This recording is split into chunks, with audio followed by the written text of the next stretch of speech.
एक सीधा साधा नौजवान जो बड़ी आसानी से अपनी जिंदगी जी रहा था। घर परिवार था, बहन थी, माँ थी, पिताजी थे, सब कुछ था।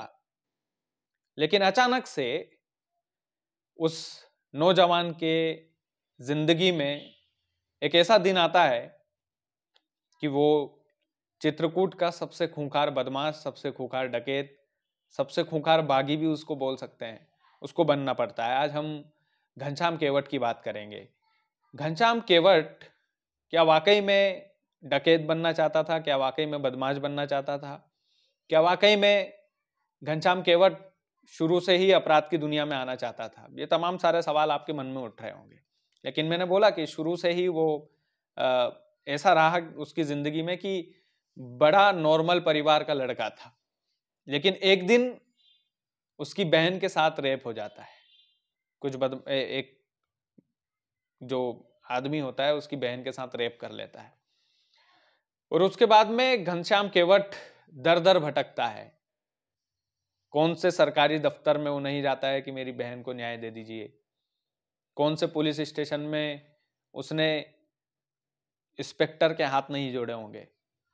सब दूर जाता है घनश्याम केवट कि मेरी बहन के साथ रेप हुआ है साहब, उसे न्याय मिलना चाहिए, अपराधी को आप पकड़ लीजिए। तमाम दफ्तरों में जाता है, तमाम पुलिस स्टेशन के चक्कर काटता है, अपनी चप्पल घींचता है, लेकिन फिर भी घनश्याम केवट को न्याय नहीं मिलता है। पुलिस वाले उसकी सुनते ही नहीं है क्योंकि बुंदेलखंड का लड़का था और गरीब परिवार से आता था। गरीब लोगों की कौन सुनता है सर। तो घनश्याम केवट चित्रकूट से रहने वाला था, तो जाहिर सी बात है चित्रकूट में डकैतों की एक समय तूती बोलती थी। बुंदेलखंड डकैतों की धरती रही है। तो जब पुलिस वाले नहीं सुनते हैं तो वो डकैतों के गिरोह में जाता है, डकैतों के पास जाता है कि मेरी बहन के साथ गलत हुआ है और हमें इसका बदला लेना है और हम उसको छोड़ेंगे नहीं।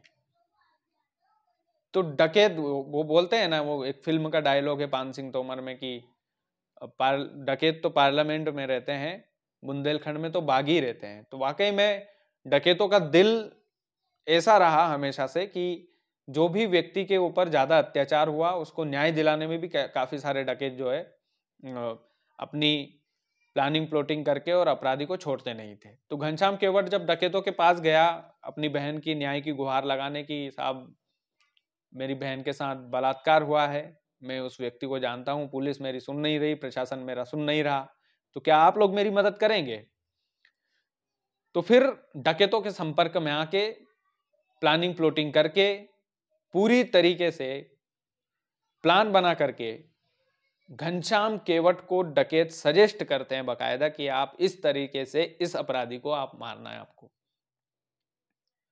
उसके बाद में घनश्याम केवट उस अपराधी का खून करता है। सबसे पहला खून वो उस अपराधी का ही करता है जिसने उसकी बहन के साथ बलात्कार किया था। सबसे पहले उसी की फाइल निपटाता है, वो सबसे पहले उसी को खत्म करता है। तो पहला खून घनश्याम केवट अपनी बहन के बलात्कारी, जिसने बलात्कार किया था उसकी बहन के साथ, उसको मार देता है, उसकी हत्या कर देता है। उसके बाद पुलिस जो है घनश्याम केवट की तलाश में जुट जाती है। लेकिन घनश्याम केवट चूंकि डकैतों के संपर्क में था तो फिर जाहिर सी बात है धीरे धीरे संरक्षण में घनश्याम केवट के को बड़े बड़े डकैत जो ठोकिया बलखड़िया, जो बड़े बड़े डकैत थे वो घनश्याम केवट के को संरक्षण देते थे, उसकी सुरक्षा की जिम्मेदारी उन्हीं की थी। धीरे धीरे डकैतों के महफिल में बैठने लगा, डकैतों के साथ रहने लगा, तो फिर बंदूक चलाने की भी आदत हो गई और फिर जाहिर सी बात है एक अपराध की दुनिया में उसने उसके बाद कदम रख लिया। लेकिन सीधा साधा गांव का लड़का, सीधा साधा परिवार, सब कुछ एक जैसा था, नॉर्मल परिवार का लड़का। लेकिन जब कानून नहीं सुनता है तो फिर डकैतों ने सुन ली, तो फिर डकैत ही भगवान हो गए और फिर उसने भी सोचा कि भैया अपने को भी अपराध की दुनिया में कदम रखना है। उसके बाद कई सारे खून घनश्याम केवट करता है और पुलिस लगातार उसकी तलाश में जुटती है। एक दिन पुलिस को भी सूचना मिल जाती है, पुलिस को सूचना मिलती है कि घनश्याम केवट इस गांव में है और यहाँ पर ठहरा हुआ है। घनश्याम केवट को भी सूचना मिलती है कि पुलिस आने वाली है इस गांव में और जो है बकायदा घनश्याम केवट को ये पता चल जाता है कि बड़ी फोर्स के साथ में पुलिस इस गांव को घेरे हुए है। तो घनश्याम केवट चित्रकूट के उस गांव में एक घर होता है, वहां पर छुप जाता है और उसके बाद में बड़ी तैनाती के साथ पुलिस आती है और घनश्याम केवट को चारों तरफ से घेर लेती है। घनश्याम केवट 2 दिन से जाता है, यानी कि 52 घंटों तक पुलिस से लड़ता रहा। आप सोचिए कितना शातिर बदमाश होगा वो। पुलिस की बड़ी बड़ी टीमें, सीआरपीएफ के जवान, बकायदा मीडिया कवरेज कर रहा है, बकायदा इसका पूरा वीडियो आप यूट्यूब पर देखेंगे, घनश्याम केवट लाइव इनकाउंटर, तो आपको पता चल जाएगा। 52 घंटों तक, 2 दिन से भी ज्यादा घनश्याम केवट लड़ता रहता है, पुलिस पर फायरिंग करता रहता है। 1-2 जवान उस मुठभेड़ में शहीद भी हो गए थे। उसके बाद में पुलिस को समझ में आ जाता है कि ये बदमाश इस तरीके से तो नहीं मारा जाएगा, इस तरीके से तो हमारा 2-4 जवानों का और नुकसान हो जाएगा और वो अपनी शहीदी दे देंगे इसके चक्कर में। तो पुलिस जो है उस घर के नीचे से आग लगाती है, ताकि आग की लपटें जब जाए तो फिर घनश्याम केवट को भागना ही पड़े। और पुलिस का वो प्लान कामयाब भी हुआ। पुलिस ने उस घर के नीचे से आग लगाई, लगातार आग लगाई। घनश्याम केवट आग के बीच में चूंकि बुरी तरह से फंस चुका था, तो उसके पास कोई ऑप्शन भी नहीं था। घनश्याम केवट जैसे ही घर से बाहर निकला तो पुलिस देखता है कि पुलिस का पूरा मजमा, लगभग यूं मान लीजिए आपकी 100-150 से ज्यादा जवान उसको घेरे हुए थे।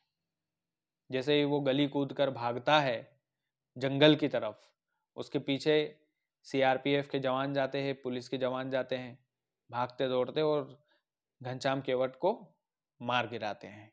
इनकाउंटर में उसको खत्म कर देते हैं, उसकी जिंदगी का खात्मा कर देते हैं। अपराध की दुनिया में इस तरह की जो कहानियां हैं वो कहीं ना कहीं सीख भी देती है।